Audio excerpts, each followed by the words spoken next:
खाली बसते मी, मला अटक करायची नाही आता अटक करायची 324 मध्ये मला अटक करायची. मी नसताना तुम्ही गुन्हे दाखल केले ना, गुन्ह्याविरुद्ध केले. मग कसं काय का आता ती बाई म्हणली ना मी केलंय, उद्या ती म्हणाला माझ्यामुळे प्रेग्नेंट झाली तर तुम्ही तो फॉरेन्सिक रिपोर्ट पण मागवता. नाही मला साहेब बघा, मी लोकांना न्याय देते आणि जर माझ्या बाबतीत या चुकीच्या गोष्टी घडत असतील तर या अत्यंत चुकीच्या आहेत. मला द्या ना खायचं, मग तुम्ही द्या. तुमचं झालं असं मी बोल एकदा बोलून घ्या तुम्ही, मग मी बोल. आता माझा तुमच्या बोला सांग द्या, बोला सांगायला हा. तुमच्या विरुद्ध किती काय एफआयआर कुणाची? कालची होती, कालची जी एफआयआर आहे तीच एफआयआर मला एका विषयावर बोलूया, लक्षात आलं काय, एका विषयावर बोलूया. कालच्या एफआयआर मध्ये ताईचं नाव येतं नाही, तुमचं नाव नाही, कालच्या एफआयआर मध्ये पण नाही येत.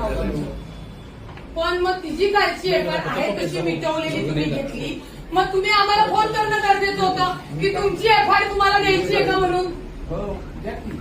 हे बोलव पिऊला, बोलव लगेच बोल.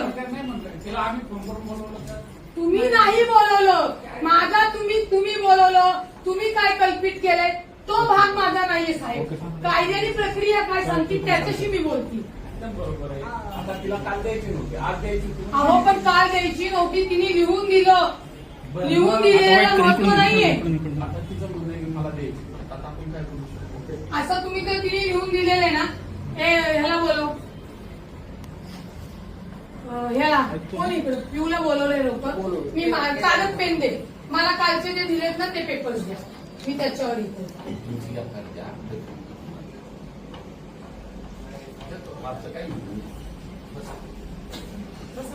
नाही फार विश्वास नाही, मला पण न्याय पाहिजे. आम्हाला काय, आम्हाला एक कंट आहे समाजाचा आणि राजकारणाच्या ह्या चाकणकर सारख्या बाईच्या हे करायचं तर ठीक आहे, तिलाही दाखवते. मी आत्ता आलो सत्तेचा गैरवापर करायला मला नाही जमत. हे म्हणून मीडियावाल्यांना सांगते, माहिती घेऊन करत जा.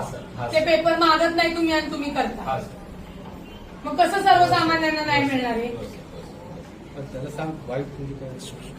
हे तिला कळत नाही का बोलवलेलं.